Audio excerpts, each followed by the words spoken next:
हत्तीच्या पायाखाली तुडवण्याचा प्रयत्न केला, नागांच्या खाईमध्ये टाकून दिलं, कडे लोट केला, पाण्यात बुडवण्याचा प्रयत्न केला, आगीमध्ये जाळण्याचा प्रयत्न केला, तरी सुद्धा त्याला काही होत नव्हतं. त्यांनी विचारलं हे कसं काय म्हटले, कुठे आहे तुझा देव? त्यांनी सांगितलं जले पे विष्णू ज्वलने पे विष्णू गजे पे विष्णू भजगे पे विष्णू त्वयि स्थितो दैत्य मयि स्थितस्य विष्णू विना दैत्य गणोपि नास्ति. भक्त प्रल्हादांनी सांगितलं जले पे विष्णू ज्वलने पे विष्णू, ज्या पाण्यामध्ये बुडवण्याचा तुम्हाला प्रयत्न केला ते पाणी म्हणजे विष्णू आहे, ज्या आगीमध्ये जाळण्याचा प्रयत्न केला ती आग म्हणजे विष्णू आहे. गजे पे विष्णू भुजगे पे विष्णू, ज्या हत्तीच्या पायाखाली तुडवण्याचा प्रयत्न केला तो हत्ती सुद्धा विष्णू आहे, आणि ज्या नागांच्या खाईमध्ये टाकण्याचा प्रयत्न केला ते नाग सुद्धा विष्णू आहे. त्वयि स्थितो दैत्यमयी स्थितस्य, हे दैत्या तो तुझ्यातही विराजमान आहे, माझ्यातही विराजमान आहे. विष्णू विना दैत्य गणोपि नास्ति, हे दैत्यगण सुद्धा विष्णूच्या शिवाय नाही. ही भूमिका आपण लक्षात घ्या. म्हणजे चराचरामध्ये परमात्मा आहे हे इतक्या संकटानंतरही तो घेतो नाव, म्हणून तो भक्त प्रल्हाद लक्षात घ्या. आपण कधी असं ऐकलंय का भक्त ध्रुव, भक्त उपमन्यू? अजिबात नाही. भक्त प्रल्हाद कितीही संकट आली अविच्छिन्न भक्तीचं हे लक्षण. भानुदास महाराजांनी पांडुरंगाची मूर्ती आणण्यासाठी जी काही क्रिया घडली आता कथा सांगायला वेळ नाही, पण भानुदास महाराज एकनाथ महाराजांच्या पंजोबानी कर्नाटकातून जर का पांडुरंगाची मूर्ती पुन्हा पंढरपुरात आणली असती तर आपल्याला पंढरपूरची वारी करावी लागली असती. होण्याचा किती मोठा प्रसंग, चोर म्हणून पकडल्या गेलं, सुळावरती चढवण्याचा प्रयत्न, तरी भाषा काय जरी हे आकाशावर पडत आहे ब्रह्मगोळ भंगा जाई गडवांगला तिभुवन खाई, पण मी तुझीच वाट पाहेगा विठोबा. नगरी आणि गांचा पांगिला नामधारक तुझा चियन केला, सप्तही सागरे समरस होती जै हे विरुद्ध जाय क्षिती पंचमहाभूते प्रलय पावती, तरी मी तुझाची सांगाती गा विठोबा. बलतैसे बलपुरो भारी परिणाम न संतो नटवले झाले, जैसे पतिव्रता प्राणेश्वरी नवी भानुदास म्हणे उधारी गा विठोबा. अशा पद्धतीने ही भाषा ही अविच्छिन्न भक्तीचं स्वरूप आहे बरं का. परमात्म्याची भक्ती कशी असावी? गुणरहितम कामनारहितम प्रत्यक्षण वर्धमानम सूक्ष्मतरम अविच्छिन्नम अनुभवरूपम. ताटात होण्याचा मोठा प्रसंग आहे की मी तुझी भक्ती करतोय आणि तरी सुद्धा मला एवढा त्रास होतोय.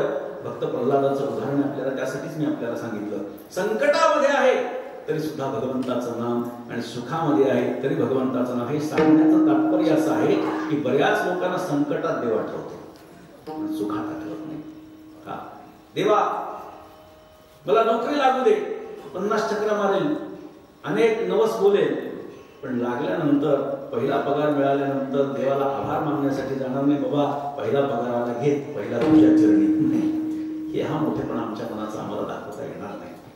लग्न होत नसेल, दुःख आहे, प्रयत्न करतोय, चांगली मुलगी मिळाली, बायको म्हणून चांगली मुलगी मिळाली, आता तो काय देवाला आभार मागायला तो जात नाही, कारण माणसं स्वार्थी आहे.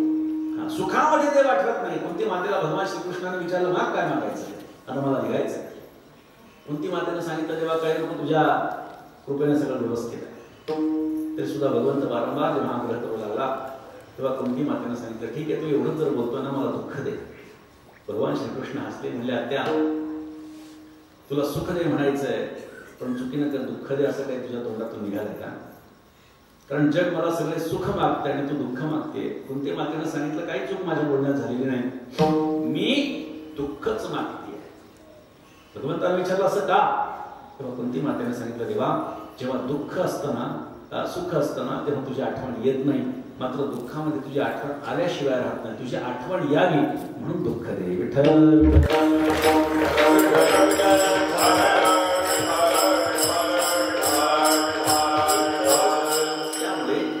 संकटी सुखात नाम सदागाय न विसंबे देवराय. क्षण एक क्षणभर सुद्धा भगवान आपल्या अंतःकरणापासून दूर ते ठेवत नाही. संकटी सुखात नाम सदागाय न विसंबे देवराय. क्षण एक एका जनार्दनी धन्य त्यांचे दैव. पुन्हा नाथ महाराजांनी उपक्रमोपसंहार, भाग्य, भाग्याचं भाग्य आणि दैव म्हणजे काय? भाग्यच.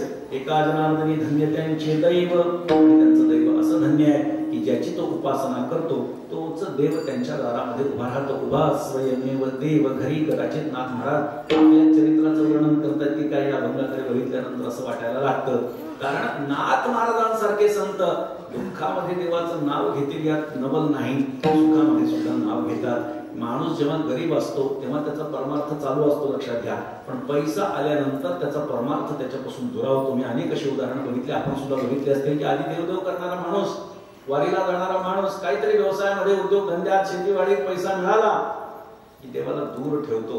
पण नाथ महाराज हे संतांमध्ये एक वेगळेपण टिकवून ठेवणारे आहेत. नाथ महाराज सगळ्या संतांमध्ये श्रीमंत संत आहेत आणि असे श्रीमंत असताना सुद्धा ते परमार्थ करतात. तर केवढ्याच तोडीचा करतात ही गोष्ट आपण लक्षात घ्या.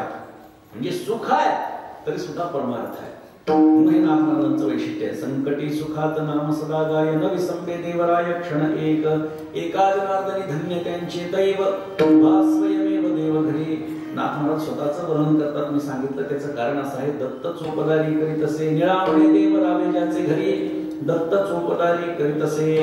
नाथ महाराजांच्या दारामध्ये स्वतः भगवान दत्तात्रयांनी चोपदारकी केली. आजच्या भाषेत बोलायचं झालं तर एकनाथ महाराजांच्या दारात वॉचमनशिप करणारे भगवान दत्तात्रय आहे. एवढा नाथ महाराजांचा मोठा अधिकार. आणि त्यामुळे एका जनार्दनी धन्य त्यांचे दैव वा स्वयमेव देव घरी. धन्य त्यांचे कुळ, धन्य त्यांचे कर्म, धन्य त्यांचा स्वधर्म नाममुखा. यथार्थ गंगाचं चिंतन झालं. संप्रदायाच्या नियमाप्रमाणे भजन करा. विठोबा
ग्रामस्थ सर्व मंडळी या ठिकाणी उपस्थित आहेत. त्यातही आमचे